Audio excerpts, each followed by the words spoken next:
In this demonstration, we're going to look at delegating control to Active Directory. So in a large enterprise environment, we may have a completely distributed IT department. So what we want to do is we want to give IT administrators only the permissions they require to do their job at that point in time.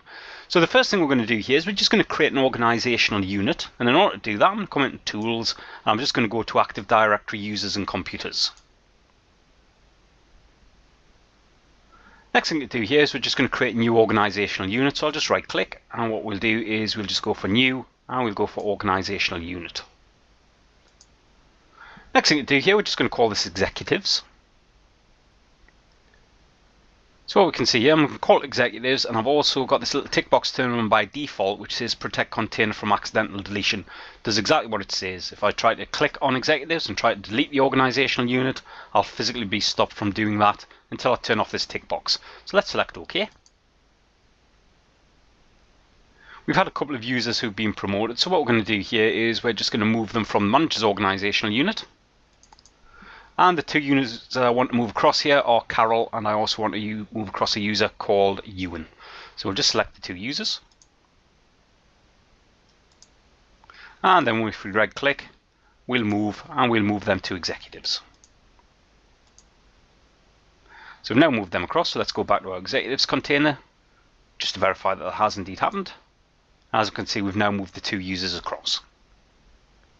Next thing we want to do here is we just want to delegate some tasks out to our IT department for the executives container. So we're going to allow them to create, delete and manage user accounts, reset user passwords, enforce password change at next logon, and then read all the user information. And we do that through a little wizard that we run by just right clicking on the organizational unit and then just clicking on delegate control. This then brings us into a wizard, so we'll select the next button. Next thing we need to do here is just add in the people that we want to delegate these tasks to. So I'm going to go with the IT department. Now that we've done that, we'll select the next button. What we want to do now is just pick the tasks that we want to delegate. So if we have a look down here, we'll just turn on reset user accounts, passwords, enforce password change at next logon. We want to read all user information, and we want the ability to create, delete and manage user accounts. Now that we've done that, we'll select the next button. Then we select the finish button, and we've now delegated out those permissions. So we just change the view, we just change that to advanced features, come to our executives container, and then if we just have a look at the properties here, and then just have a look at the security, what we can see, if we have a look down here, here's our IT department, and if we scroll this down a little bit, we can see we have some special permissions. So we'll just click the advanced button at this point here. And then if we have a look down, here's the IT department, so we can see that we've applied the permissions that we wanted from the delegate control wizard. So we'll cancel this out now, and cancel this as well. So what we did there is we just applied a standard task. Now that's not very granular, so what we can also do as well is we can create our own custom tasks as well. So let's just work through the wizard again. So at this point here, I'll just right click, I'll just delegate control. We'll select the next button, and again we just want to apply these permissions to the IT department, so we'll select IT, click OK, and then select next. So the other thing we can do is we can create a custom task to delegate.